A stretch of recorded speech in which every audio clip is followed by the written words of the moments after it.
நீங்க எப்படி sister business start பண்ணீங்க அப்படின்னு சொல்லி ஒரு சிஸ்டர் கேட்டிருந்தீங்க. எங்களுக்கு சொல்லுங்க, ஏதாவது டிப்ஸ் கொடுங்க அப்படின்னு சொல்லிட்டு. நார்மலா நம்ம கிட்ட கிளாஸ் அட்டன் பண்ண ஸ்டூடெண்ட்ஸ்க்கு எல்லாத்துக்குமே பிசினஸ் ஐடியாஸ்ல நான் எப்படி எல்லாம் ஸ்டார்ட் பண்ணேன் அப்படிங்கறத வந்து சொல்லியிருப்பேன். பட் இருந்தாலும் இதுல சின்ன சின்ன என்னென்னலாம் எப்படிலாம் ஸ்டார்ட் பண்ணேன் அப்படிங்கறத ஒரு சின்ன ஹிண்ட் மாதிரி சொல்றேன்.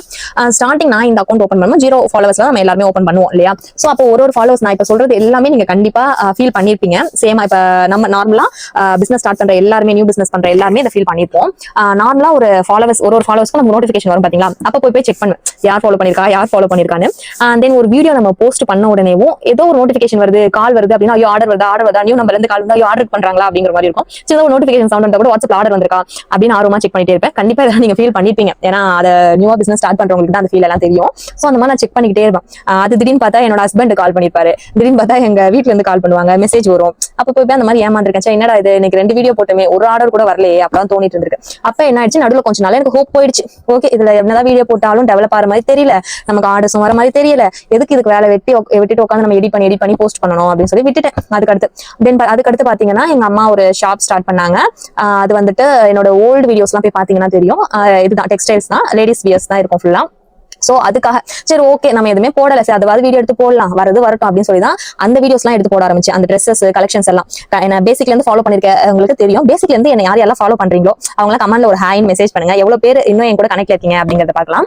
சோ அந்த மாதிரி எடுத்து போட்டுட்டு இருந்தேன். சோ அப்போ நான் ரேண்டமா தினமும் ஒரு கலெக்ஷன்ஸ் பாத்தீங்கன்னா தெரியும். ஒரே கிளாத் இப்ப சுடிதார் அப்படின்னா அந்த சுடிதார போட்டோவா ஒரு வாட்டி போடுவேன், அதை எடிட் பண்ணி போடுவேன், வீடியோவா ஒரு வாட்டி எடிட் பண்ணி போடுவேன், நான் பேசி ஒரு வாட்டி போடுவேன். அந்த மாதிரி போட்டுக்கிட்டே ஒரு நாளைக்கு 4 வீடியோ 5 வீடியோ அந்த மாதிரி போட்டுட்டே இருந்தேன். கிட்டத்தட்ட ஒரு 5 மந்த் கிட்ட நான் அந்த வீடியோஸ் தான் போஸ்ட் போட்டுருந்தேன். அப்புறம் எனக்கு வர ஆரி ஆர்டர்ஸ், அது மூலமாவே என்னோட ஓல்டு வீடியோஸ் ஆரி வீடியோஸ் எல்லாம் பார்த்து ஆரி ஆர்டர் கொடுக்க ஆரம்பிச்சாங்க. சோ அந்த ஆரி ஆர்டர் எல்லாம் எடுத்து போட்டு அதையுமே போஸ்ட் போட ஆரம்பிச்சேன். அப்ப ஜாயினா ஆரி கிரியேஷன் சொல்லிட்டு என்னோட ஃப்ரெண்ட் தான், அவளும் நானும் டைப்ல ஆரி ஒர்க் எல்லாம் பண்ணிட்டு இருந்தோம். சோ அவளும் எந்திரியுமே கொலாப் பண்ணி நிறைய அவள் ஜாயினா ஆரி கிரியேஷன் சொல்லி செக் பண்ணி பாத்தீங்கன்னா தெரியும். அவளுமே இப்ப நல்ல ஒரு பொசிஷன்ல இருக்கா. சோ அதுக்கடுத்து அந்த மாதிரி அவளும் நானும் ஆரி ஒர்க் அந்த வர ஆர்டர்ஸ் எல்லாம் எடுத்து பண்ணிட்டு இருந்தோம். தென் ஒரு கட்டத்துக்கு அப்புறமா எனக்கு 5 மந்த் நான் உழைப்பு வேஸ்ட் ஆகல. எனக்கு அந்த கிளாத் எல்லாம் ஆர்டர் வர ஆரம்பிச்சது. எங்க அம்மாவுடைய அந்த ஷாப்ல இருந்து போட்டு இருந்த கிளாத்ஸ் எல்லாம் ஆர்டர் வர ஆரம்பிச்சது. அது எல்லாமே வந்துட்டு சேல் பண்ணிட்டு வந்தோம். சோ அப்படி கொஞ்சம் கொஞ்சமா அதுக்கடுத்து சாரி ப்ரீ ப்ளீட்டிங் வந்து நான் இது பண்ணேன். நமக்கு தெரிஞ்ச அதையும் நமக்கு தெரியும்ல, அதுவும் நம்ம வந்து வீடியோவா போஸ்ட் பண்ணுவோம். நம்ம பண்றதெல்லாம் வீடியோவா எடுத்து போஸ்ட் பண்ணலாம். அப்புறம் நான் பண்ற ஐனிங் எல்லாத்தையும் வீடியோவா எடுத்து போறேன். சோ அதுலயுமே எனக்கு ஆர்டர் வர ஆரம்பிச்சது. எனக்கு உங்களை மாதிரி கொரியர் போடுறது தெரியாது மேம் அப்படின்னு சொல்லி நிறைய பேர் கேட்டிருக்காங்க. சோ அந்த மாதிரி எனக்குமே தெரியாது. அப்போ அது போய் விசாரிச்சு எப்படி எல்லாம் போடணும்னு சொல்லிட்டு அப்புறம் ஆன்லைன்ல எல்லாம் வர ஆர்டர்ஸ் எல்லாம் எடுக்க ஆரம்பிச்சேன். தென் ஸ்டார்டிங் நான் போகும்போது உண்மையா நான் வந்து ஃபீல் பண்ணதை சொல்றேன். போகும்போது எனக்கு கொஞ்சம் கம்மி பண்றீங்களான்னு கேட்டதுக்கு பண்ணவே முடியாதுன்ட்டாங்க. இதுதான் இது ஒரு மந்த்லி வந்து நீங்க ஒரு 100 கன்சைன்மெண்ட் கொடுத்தாதான் கம்மி பண்ணுவோம், இல்லைன்னா இதுதான் பிரைஸ் அப்படிங்கிற மாதிரி சொல்லிட்டாங்க. சோ நம்ம இப்பதான் ஸ்டார்ட் பண்றோம். ஸ்டார்டிங்கே நம்ம கஸ்டமர் கிட்டயும் கொரியர் சார்ஜஸ் வந்துட்டு எனக்கு 70 ரூபாய் கொடுங்க 80 ரூபாய் கொடுங்கன்னு கேட்கவும் முடியாது. சோ அதனால அதெல்லாம் ரொம்ப அட்ஜஸ்ட் பண்ணி ரொம்ப ஸ்ட்ரகிள் எல்லாம் பண்ணி தான் கொஞ்சம் கொஞ்சமா மேல கொண்டு வந்தது. அப்ப நான் அதுவே பிரெக்னென்ட் ஆயிட்டேன். சோ என்னால எந்த ஒர்க்குமே குனிஞ்சு என்னால அயன் பண்ண முடியல, உட்காந்து ஆரி போட முடியல. சோ என்ன பண்றது யோசிச்சிட்டே இருக்கும்போது தான் என்கிட்ட நியர் பைல ஒருத்தவங்க எங்களுக்கு ஆரி சொல்லி தரீங்களான்ட்டு. சோ ஃபர்ஸ்ட் சேர்ந்த 2 பேர் யாருன்னா, ஒன்னு என் சிஸ்டர், ரெண்டாவது பாத்தீங்கன்னா என் சிஸ்டரோட ஃப்ரெண்ட். இவங்க 2 பேர் தான் சேர்ந்தாங்க. சோ அவங்களுக்கு ஆஃப்லைன்ல ஆரி சொல்லி கொடுத்துருந்தேன்.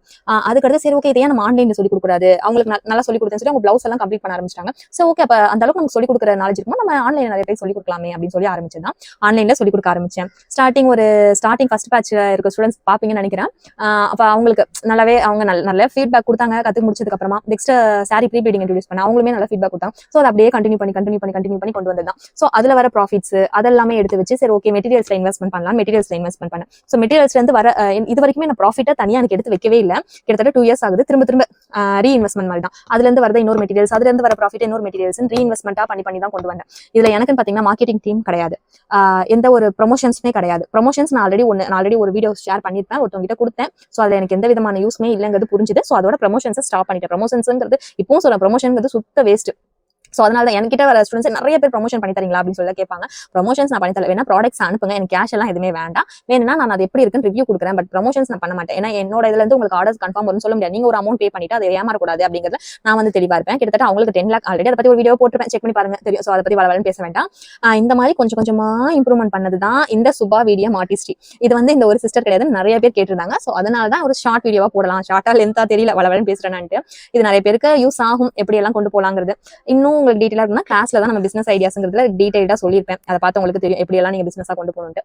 சரி ஓகே, வேற ஏதாவது கொஸ்டின் தான் கேளுங்க. பாய்.